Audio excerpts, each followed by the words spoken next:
और इसमें सावधान कैसे किया गया है उसके कुछ आंकड़े यहाँ रख देती हूँ, क्योंकि मेडिटेरेनियन सी के किनारे जंगी तैयारी को लेकर जिस तरीके से अमेरिका इटली के साथ जंग में समुद्र में इजरायल के साथ खड़ा होता हुआ नजर आ रहा है, उसमें बड़ी खबर यह है कि भूमध्य सागर में 11,000 सैनिकों के साथ दुश्मन को ये बड़े संकेत देते हुए वॉर एक्सरसाइजेस भी की जा चुकी हैं। हालांकि युद्ध के हालात के बीच में इसी वॉर एक्सरसाइजेस की तस्वीरें जारी कर जो संकेत मिलते हैं, और एक हकीकत यह भी है कि इजरायल गाजा सीमा पर घातक हथियार तैनात किए जा रहे हैं। वहीं आज सबसे बड़ी खबर आई है, आईडीएफ ने रोबैटल को गाजा बॉर्डर पर अब तैनात कर दिया है। इजरायल की सीमाओं की रक्षा रोबैटल कैसे करेगा, जानकारी आपके सामने होगी। आधुनिक हथियार है, उपकरणों से लैस रोबैटल की ये तस्वीर आपके सामने, जहां देखिए युद्ध के इस हालात में हर हालात को देखते हुए इसकी तैनाती की जा रही है। रोबैटल इजरायल का आधुनिक हथियार है। कॉम्पैक्ट कार की तरह दिखने वाला ये हथियार बेहद खतरनाक है, क्योंकि रोबैटल इजरायल के रोबोटिक और अर्ध स्वायत्त हथियारों की श्रृंखला का हिस्सा है, जहां 7 टन वजनी रोबैटल को ऐसे काम के लिए डिजाइन किया गया है जो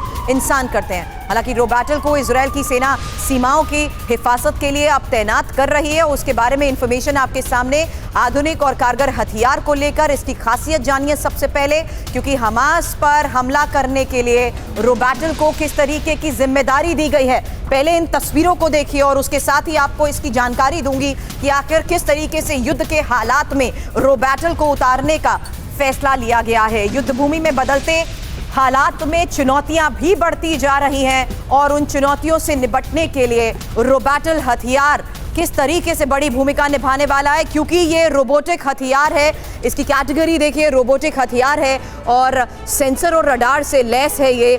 वहीं निगरानी और सुरक्षा हथियार को देखते हुए जो काम ये करता है, पिटबुल रिमोट हथियार सिस्टम और खतरा भांप कर टारगेट पर हमला करना इसकी सबसे बड़ी खासियत भी है। राठौर सर, ये बदलते सिनेरियो में चुनौतियां उस फ्रंट लाइन पर बदलती स्थिति को देखते हुए भी है, जहां पर हर तरफ मलबा है, जहां पर सुरंगों के नीचे के ठिकानों तक पहुंचने के लिए ना सिर्फ हमने कल दिखाया स्निफर डॉग्स का इस्तेमाल किया जा रहा है, अब ऐसे रोबोटिक हथियार भी बड़ी भूमिका निभा रहे हैं, जो खतरा भांप कर टारगेट कैसे अचीव करना है ये इंडिकेट कर देते हैं।